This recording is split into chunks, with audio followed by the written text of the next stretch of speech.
I've lived in this Thousand Oaks Canal Valley for 52 years. Of course, I'm only 29, so I don't know how that happened, but and I've been a member of the Westlake Village Art Guild since sometime in the 80s. I don't remember the exact year. It was way back in the beginning of it, way back when, right? Barbara Bremer, I was taking some classes from her, and she was one of the early presidents, and that's what got me involved in the Art Guild, was through Barbara Bremer. And in 1992 and 94, I was the president of the Westlake Village Art Guild for 2 years in a row. Before that, I served on just about every committee we had, except secretary, because I don't do good at secretary stuff. So, or treasurer too, forget that. So anyway, it's been a great group to be part of, and I've enjoyed it, and met some great people and learned a lot from looking at other people's artwork, from competitions.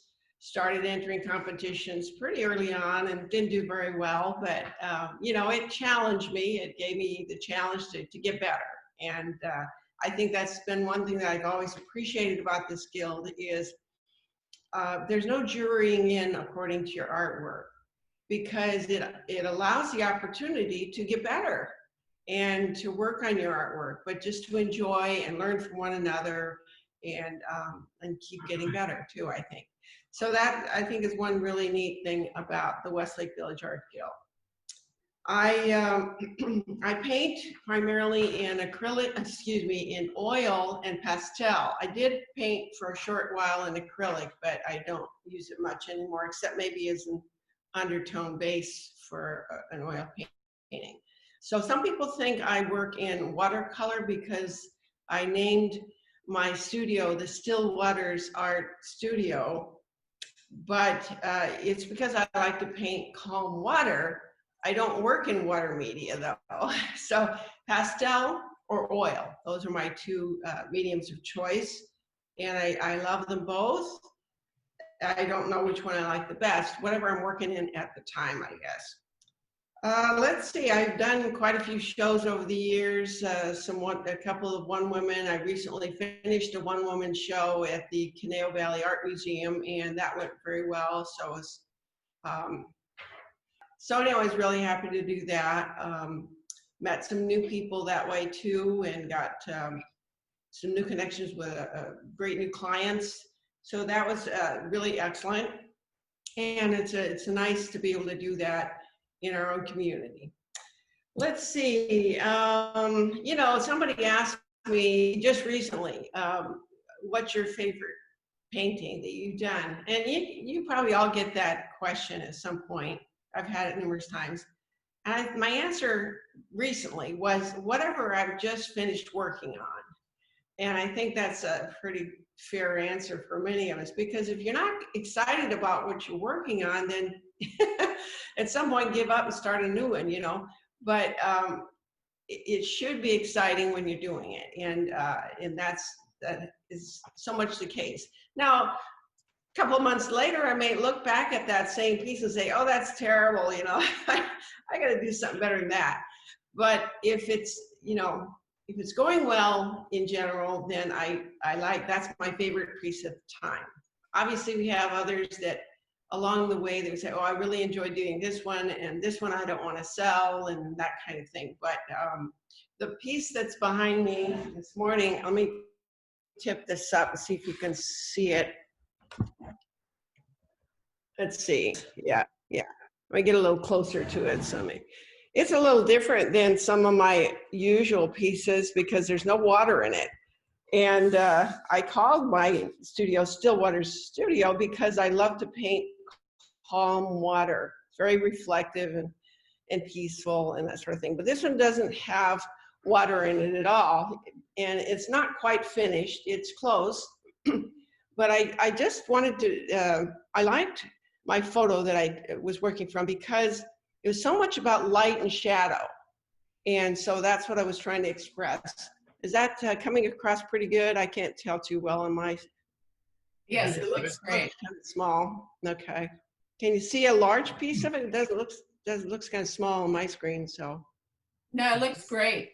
Okay, so of course, I usually, when I get a little bit excited about a piece, I'll have my husband come and take a look at it, and his comment was, "Oh, it looks even better than your photo, but is that a bathroom out there?" I said, "No, it's a shed." It was just a little small shed out in some wooded area. I don't even remember where it was. And that's kind of an advantage, I believe, of working from my own photos. I can do a piece, a painting, from a photo that I might have taken 20 years ago, but today it inspires me. And if it's a good enough photo, then I can usually see why I took the photo in the first place, or I might see something new in it that really inspires me for that moment, so I'll do it. Another thing I like to do, and I'll show you,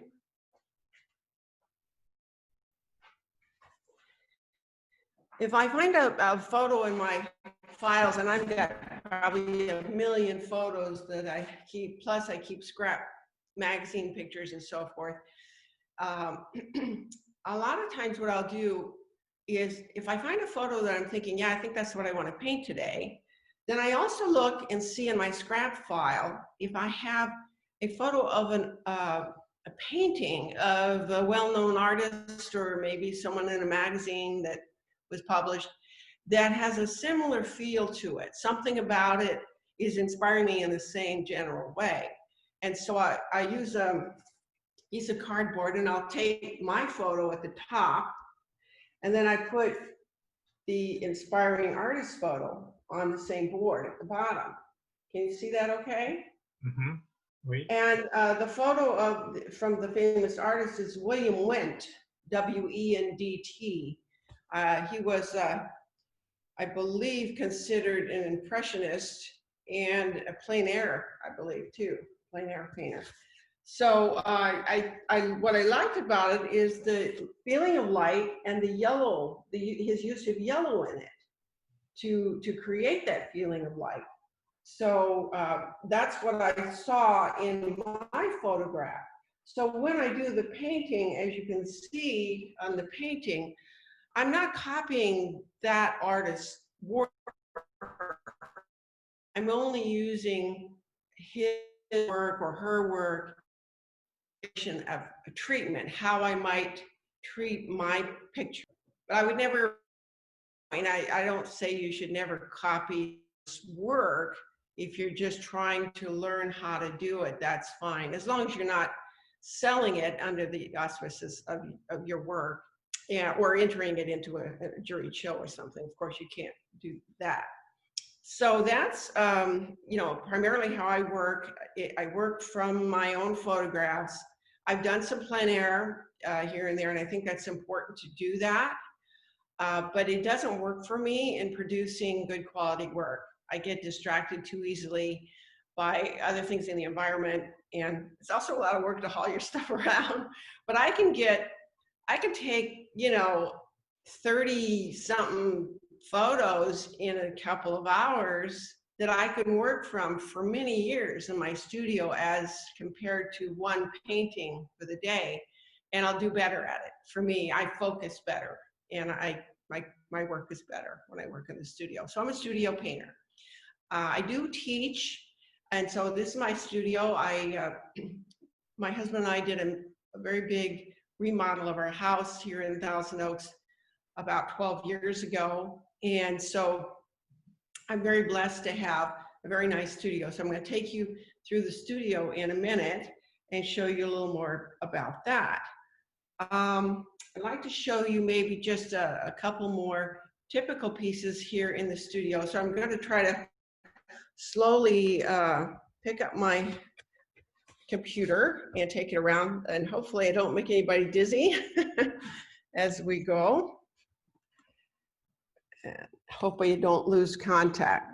So, all right, so over here, this one, can you see that one with the, it's a Joshua tree. Let's see, it looks like it's an angle, funny angle. Let's see if I can get that more straight on. that one, I also had a lot of fun with the light and shadow, I think. And the photo I was working from had a little bit of puddles in there, but I made the puddles bigger because I wanted a little more water in there. And I wanted the opportunity for some reflection. So I did a little tiny bit of reflection there. Yeah, the one on the bottom below it, it's kind of hanging too low. So I don't know if you can see, that was an old, very colorful boat. And I saw that when we were traveling in England and Ireland, and that one in particular was in England. And so I had fun doing the colors in the boat and the light on the water. Okay, so I'm gonna just show you a couple more paintings. I don't wanna do the whole studio. This one here is a fairly large piece. I did this scene in about 3 different manners, in shapes and sizes and colors, and had a lot of fun with artistic license in changing the color palette, especially. And so that's been a favorite one. It's actually a very local scene. Some of you guys who play golf, it's Westlake Golf Course. Did you hear that? I like it. Okay?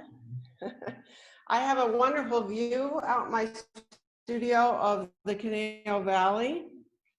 And that's nice too, since I primarily paint landscapes now, although I've done quite a few figures and portraits over the years, and I do enjoy those as well. So, and I have my own entryway now. When I first started my studio, opened my studio here in Thousand Oaks, it was a small basement type room, and people had to walk through the garage, and hopefully with blinders on the way to my studio. It had no windows and just one door, but we had fun, and did some teaching there too. Okay, so I work in pastel. Let me show you. This is a little bit of a mess of my pastel box. Kind of cluttered up right now, but it works for me pretty well. And my palette is always laid out with lots of colors because I love to work with color. Some of you might remember, am I going too fast moving around? No, you're doing okay. I love your beautiful windows. Okay, so this is the break room. And so we have a little kitchen. We always take a little break when I'm teaching, okay? And we come and we sit down for a few minutes, and I try to give some kind of little inspiration to my students.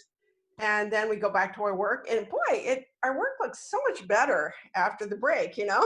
So we go back and finish working on our pieces.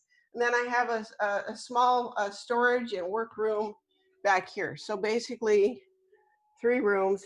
This is a little messy as usual, but not as bad as sometimes. And storage up there. And as you know, after painting for many years, you need a lot of storage, right? Keep your paintings everywhere. And your very first oil painting lesson when I was 9 years old, I lived in the San Fernando Valley at the time. And it was a lady that lived in the neighborhood, but I won't forget it. And I never quite finished the painting, but I still have it, which is kind of cool. And that was also when I was 9, I also wrote my first children's book, and that's when I came to faith. So all those 3 things have been kind of a trifecta for my life and direction of my life, which has been interesting to discover recently. I always remembered those things, but I never discovered that they all happened at the age of 9 until about a year ago. And so that was kind of cool to realize that. And so I think there's maybe a couple minutes we want to spend on questions. And that I wanted to mention using artistic license.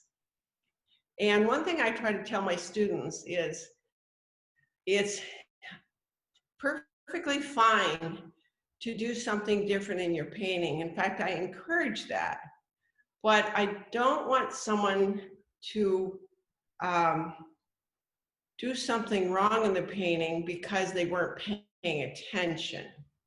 That, in other words, it isn't just a mistake, and they say it's okay, I've got artistic license. Not sure I'm explaining that right, but I do stress that my students have their reference, their photographic reference, or the object, if they're looking at a live object, right in front of them. And I encourage them to look at that reference over and over and over and over again, not once or twice, because we make assumptions about what's there. We think we remember everything there, and we paint something in there. Something's wrong. We don't know what's wrong. Well, probably we didn't truly paint what we saw. We're just painting what we think is there.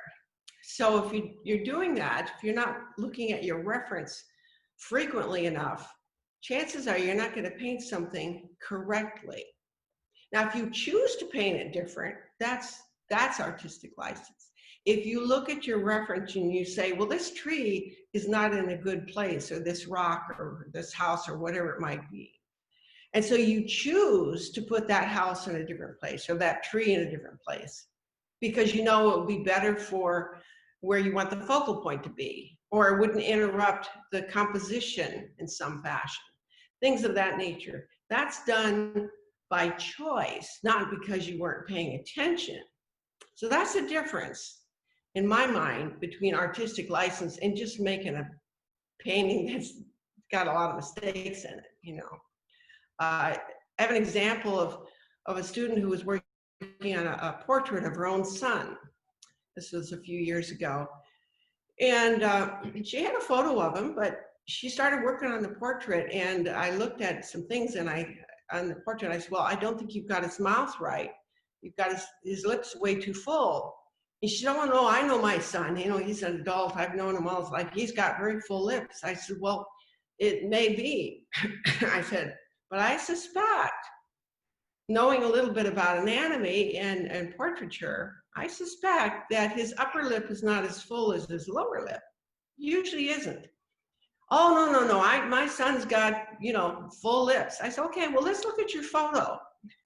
And she looked at the photo, and sure enough, the lower lip was much bigger than the upper lip. It wasn't as full on the upper lip. So she wasn't looking at a reference. She was painting what she thought was there, what she thought she remembered correctly, and she wasn't remembering her own son's face in that particular detail. So if she'd painted that mouth that way because she thought that's what it was, it would not have looked like him. It would not have looked like him. And whatever detail you might be doing, whether it's in a portrait, figure, or a building, or landscape, or whatever it is, make sure you look at your reference over and over and over again throughout the process. Keep checking. I find that the more you look at something, the more you see. Mm-hmm. You know, I can be working on a painting for hours, and all of a sudden, I see some little detail in my photo reference that I didn't notice before. And it wasn't because I wasn't looking, I just needed to look some more. So anyway, that's a little lesson, I guess. And some of you guys, I'm sure, already know that, but that's Iris, that's probably why when you take your breaks with your groups, when you come back, you see more things that you weren't looking at before. That's right. That's right. You do. You see things in your painting and things in your references, like, oh, wow. And the same thing is, you know, standing away from your painting. You know, when I'm working in pastel, most pastelists work sitting down. So it's a little harder, not as encouraging to get away from it. But as an oil painter, you should stand up as much as you can and then stand back a lot. And you get a different perspective on it. So yeah, it's a different perspective. It's a, you know, fresh eyes for it, so to speak. So, Iris, are you self-taught, or did you go to art school, or how did you get started? Yeah, that's a good question. You know, I've had lessons, private lessons, and group lessons. You know, in high school, that was my major, and got to do that little scholarship to California Art Institute. for just a semester. That was the first real, you know, kind of thing. I majored in art in college, but I did junior college, as it turned out. I was accepted into Chenard, which was an honor. However, I couldn't afford it. My parents couldn't afford it, and I wasn't able to get the scholarship I was hoping for. So I just did art classes through college and various instructors. Neil Boyle was and Ron McKee. I took classes from them many years back. Many of you, I'm sure, remember them. Wonderful, wonderful artists and men, guys. Also, Ron's wife, Myrna McKee, she was excellent. She's the one that taught me pastel work.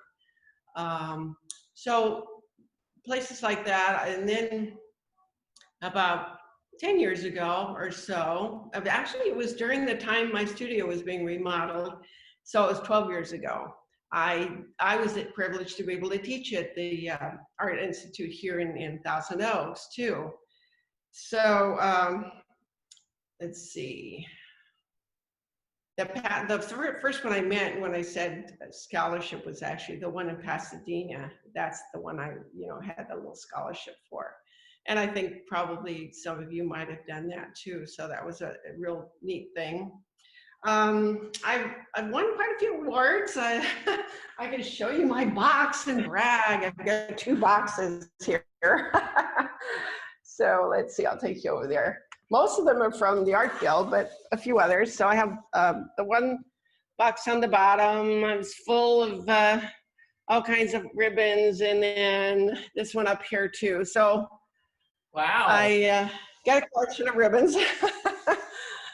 And that's fun. It's really affirming to win an award. Those of you who've done that can attest to it. But also just entering shows, is, as I mentioned earlier, is a way of challenging yourself to get better. And I have to say that I think the quality of the Art Guild, at Westlake Village Art Guild, has gotten really good over the years. There's always been some talented, skilled artists in this group, but I think it's getting even better in general in the quality. So I'm still getting challenged, you know? Good. Get I better. like it. I like it. Well, what we can do is, if anybody would like to ask a question, they can go ahead and unmute themselves and then be able to talk to Iris directly. All right. Question. Have you done any portraits, and is there any that you can show us? Yes. In fact, I'll take you in to show you one right now. It was actually my first portrait in pastel. My first pastel. I don't think it was actually my first portrait, but my first pastel. And I hadn't done a lot of portraits before that. So I'm going to see if I can show it to you. Can you see that? Yeah, very nice. And then over here is one of the illustrations for that children's book. Oops, I meant to turn another one on. All right, let's see. Right here, my granddaughter again posed for that, and that was as an illustration. So yes, I have, and I do enjoy portraits. I've done quite a few, and they're a different kind of challenge for sure, but I really do enjoy doing portrait work. And boy, you really have to pay attention though for detail, because although I have a pretty good knack for capturing that particular person's look, I think it comes out of paying attention to the detail and the reference. Here's an interesting, different kind of thing. This one was an illustration I did several years ago for a children's book. So I had to use my imagination a lot for that. It's very different in style for most of my work because of the purpose of the picture. And this was another one for the same children's book. And this one I used one of my grandsons for a model in that. And I had to imagine the lamb because he wasn't holding a real lamb at the time, but I think I had him hold a pillow and then found pictures of the lambs or something. Okay. You know, one thing, I just watched a video the other day of a guy, I'm trying to remember his name, an Asian man, somebody Liu, I think it's Liu, but anyway, but he talked about the importance of using several different references. So he'll take a woman bending over from this picture and a man standing up with something and put them all together and create his painting composing these figures in the right place. And I was blown away that he was able to do this. So do you ever do that, Iris, where instead of just painting your photograph, you create your painting by different images? Quite often I'll use 3, maybe 4 references and combine those to get the composition I want, to get the elements that I want. Good example of that is about 8 years ago, a client asked me to do a very large painting for her house, and it needed to fit in a niche. And she wanted a scene of Old Boney because she lived out there near it. And, you know, getting even on my camera, the composition that would be good with all the elements in it that represented the Old Boney and, you know, had a good composition and so forth. The only way I could do that was to take several photos and then do some comps first and some studies and then get everything together. And it came out really nice. And very recently, just a few weeks ago, a designer decorator that saw that painting that I had done commissioned me to do another large one very similar for her.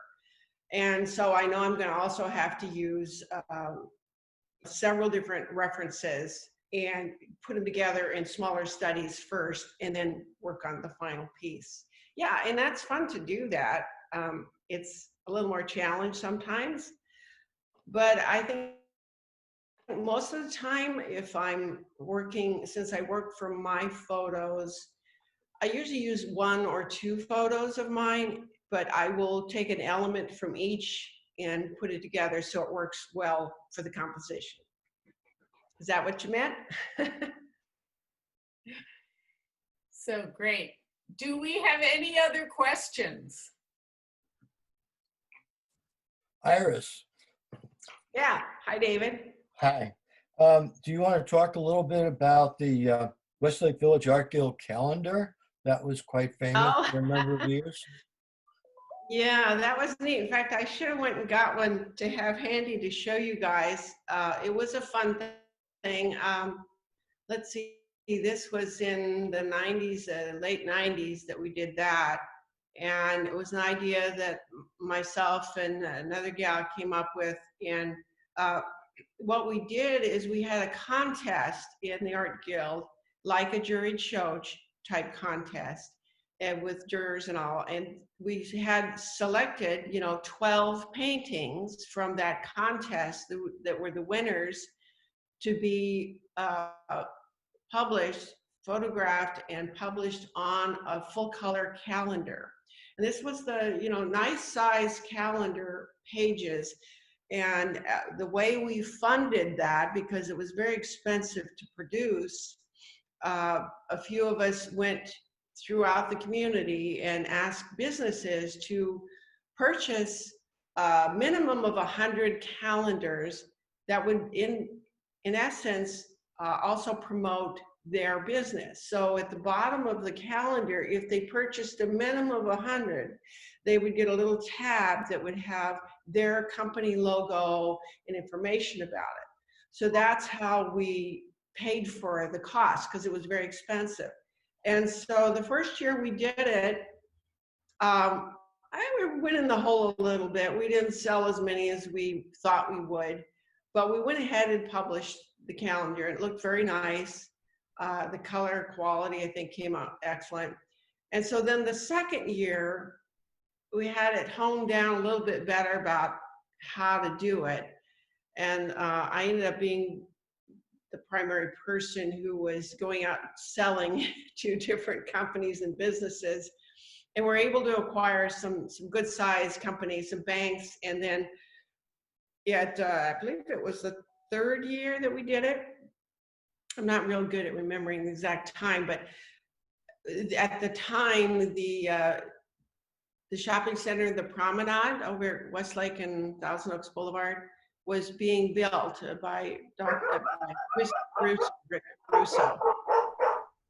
Your dogs. So I was able to get him to purchase, let's see, it was 1,000 calendars. And so that was really helpful, you know. But he wanted me to do, or someone to do, a tab in full color, not just the black and white tab. And I said, I'm sure we can work that out. So that ended up being a very lucrative. And we raised quite a bit of money by the third year on the sales of our calendar through selling them to the different companies and businesses around town. Plus, the other thing it did is it got our artwork out of the community, because not only, you know, it's not just one or two persons buying them, or 10 or 15. These businesses who are buying hundreds of them are going out through all their customers, and it was being hung in their houses and their businesses to use as a calendar. So that was a really cool thing, I think, for spreading the reputation of the Westlake Village Art Guild and the talent that's here. Great idea. I think it worked. Any more questions? I think it worked very successfully for a number of years. And then one of our members, I can't remember the guy's name, or perhaps I don't want to, but anyway, he took an order for a huge number of calendars, but he gave them a great discount because they were buying so many. And he discounted it down to the price where we were losing money on it. So otherwise, I think it would still be going. Great. All righty, any other questions? Otherwise, we are at about 45 minutes. So I promised Iris that would be our cutoff time. Any last minute? And maybe I'm breaking up again. Thank you very much. Thank you all very much for coming. Thank you, Iris. Yeah, I was muted again. But thank you, Iris. We really appreciate it. It's wonderful to get to see your studio and hear your story. Well, thank you. Okay. Thank you, Iris. Thank you, Wendy. Right. Thank you. Thank you, everybody. You guys. Thank you. It was nice seeing you Bye. all. Bye. Good job, Iris. Bye, everybody.